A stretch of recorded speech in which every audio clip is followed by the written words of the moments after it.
রাস্তা থামায় দিল, রাস্তা থামায় দিল, কাফিলা এলো দিল্লিতে, নিজামুদ্দিন আউলিয়া এলো দিল্লিতে, নিজামুদ্দিন আউলিয়া এলো।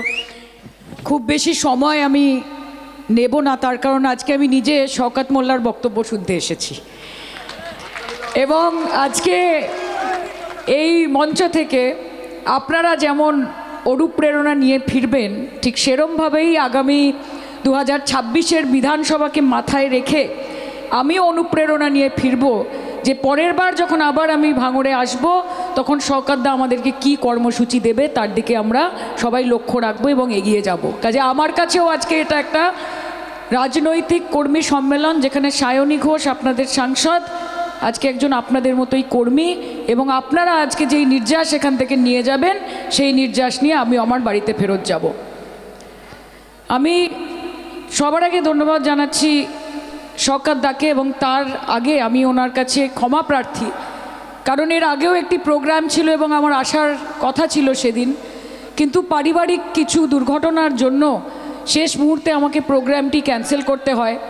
এবং আমি জানি যে একটা এরকম পরিসরের প্রোগ্রামে যেখানে মানুষ আশা করে থাকেন যে আমাদের সাংসদ যাকে আমরা এত এত ভোট দিয়ে জিতিয়েছি সে আমাদের মধ্যে উপস্থিত হবে, আমাদের সঙ্গে আমাদের সুখ দুঃখ ভাগ করে নেবে, সে যখন শেষ মুহূর্তে এসে পৌঁছতে পারে না তখন আপনাদের খারাপ লাগে। তাই আমি শওকতদার কাছে এবং এখানে যারা যারা প্রত্যেকে ভাঙড় তৃণমূল কংগ্রেসের কাছে আমি ক্ষমা প্রার্থী যে আমি আগের দিন আসতে পারিনি।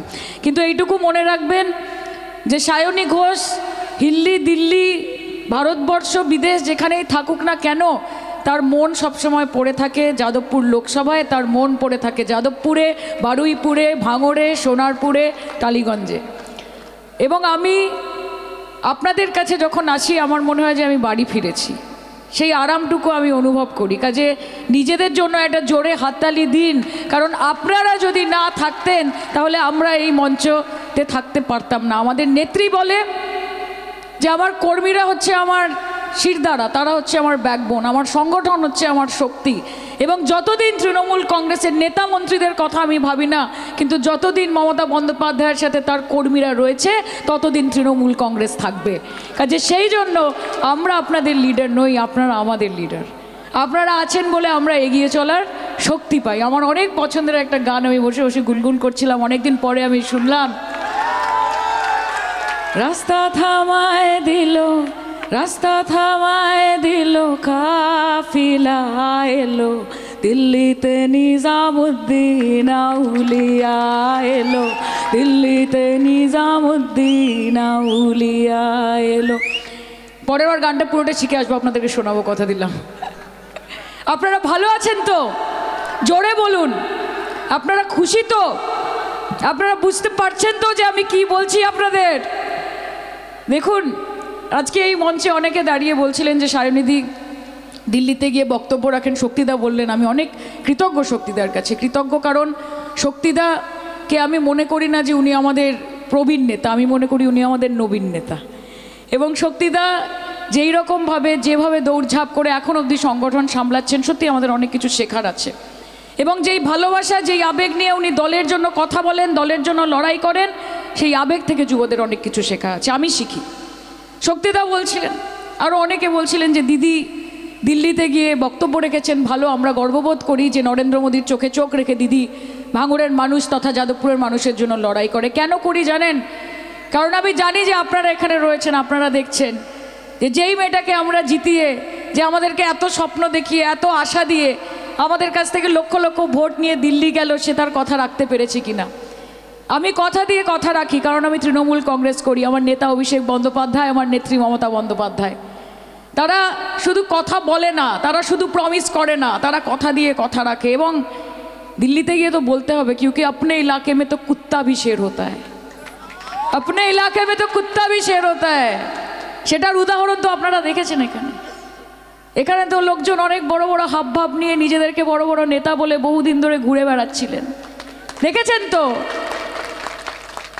আজকে মমতা বন্দ্যোপাধ্যায় এবং অভিষেক বন্দ্যোপাধ্যায় নিজেদের সিদ্ধান্ত নিয়ে, নিজেদের ডিসিশন নিয়ে এটা প্রকৃত অর্থে প্রমাণ করেছেন যে যে তারা কোনো গদ্দার মির্জাফরদের সঙ্গে নেই, তারা শওকত মোল্লার সঙ্গে আছে, তারা ভাঙড় তৃণমূল কংগ্রেসের সঙ্গে আছে, তারা আপামর ভাঙড়বাসীর সঙ্গে আছে।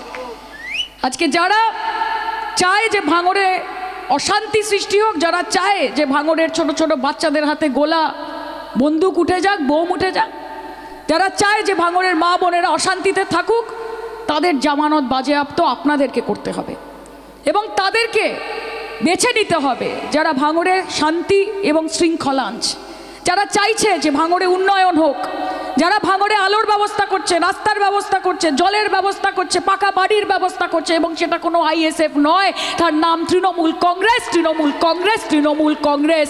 আইএসএফকে বলবো যে আগে ভাঙড় সামলা, পরে ভাববি বাংলা। আগে ভাঙড় সামলা, পরে ভাববি বাংলা।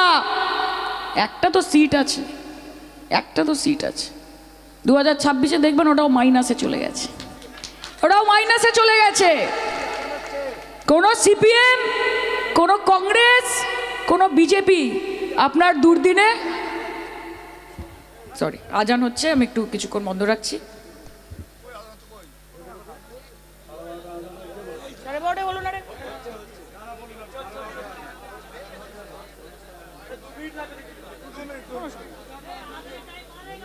আরে দাঁড়াও না, বলো না।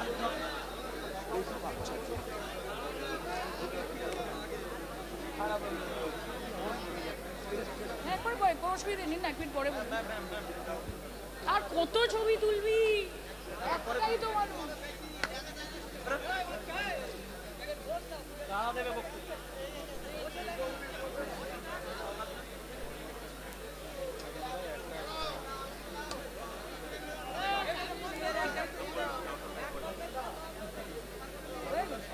ভালো আছি, কি খবর? ভালো আছি, দাঁড়িয়ে সমস্যা দেখা হয়ে গেলে